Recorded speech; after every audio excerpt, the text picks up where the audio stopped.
bahasa Inggris at parletan. Okay. Ben la panorama nitong lugar natin. Kuha-kuha tayo ng konting video dahil hindi ko na alam kung kailan ulit ako makakabalik. Winter na siguro.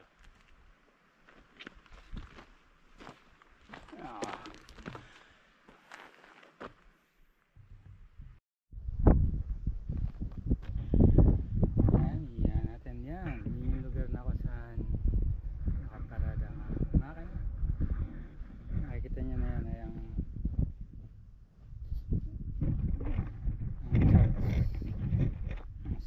Sanctuario de Europe. Okay, yan.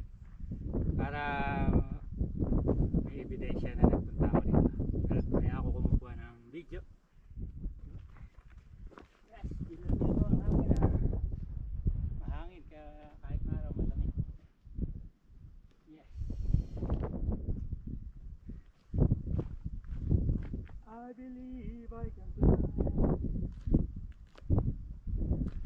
I believe I can touch the sky. Okay.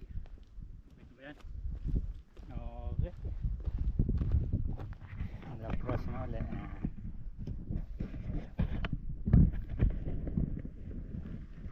Doon ang pupuntahan natin.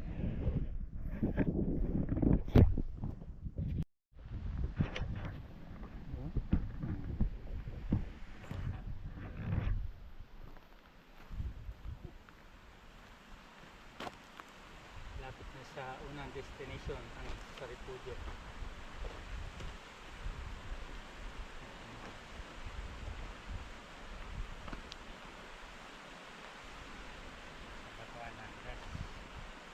Wala ng video habang nagre-rest.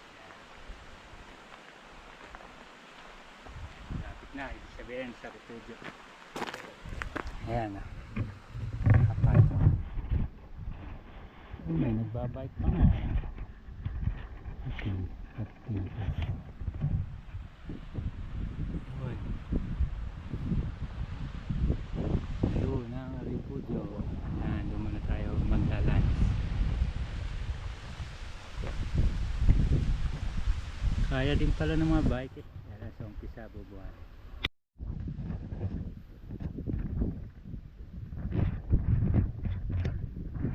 Almost there. Ayun na.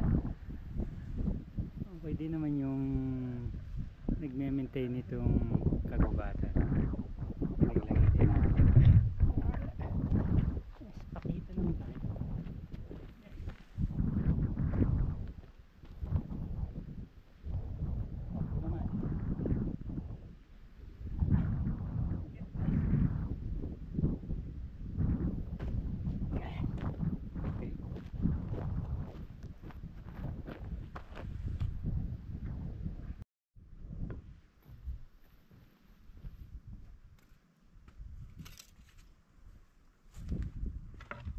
Lunch break na. Nandito ngayon ako sa likod ng Refugio, pinakalikuran. Okay, ang aking lunch ay cup noodles.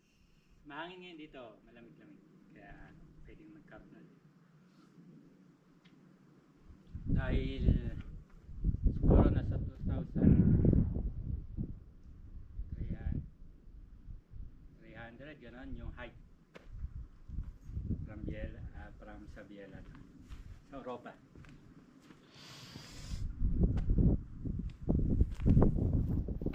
Iikot natin, pakikita ko yung likod na Refugio. Ayan, napabayaan na ng mga nag-handle. Sira-sira na siya. Hindi na siya matitiran. Restaurant yan, siguro yung pinakaloob baba, pwede pa. Okay, yun. Sarap naman tumambay sa ganitong lugar, lalo na kung panahon ng summer.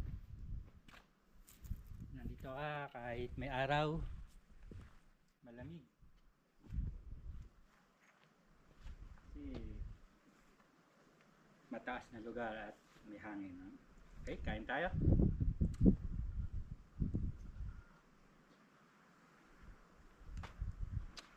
Okay.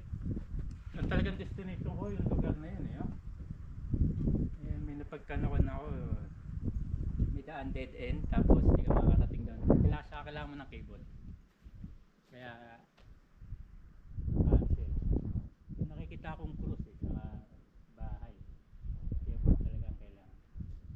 Kaya sa Monte Camino na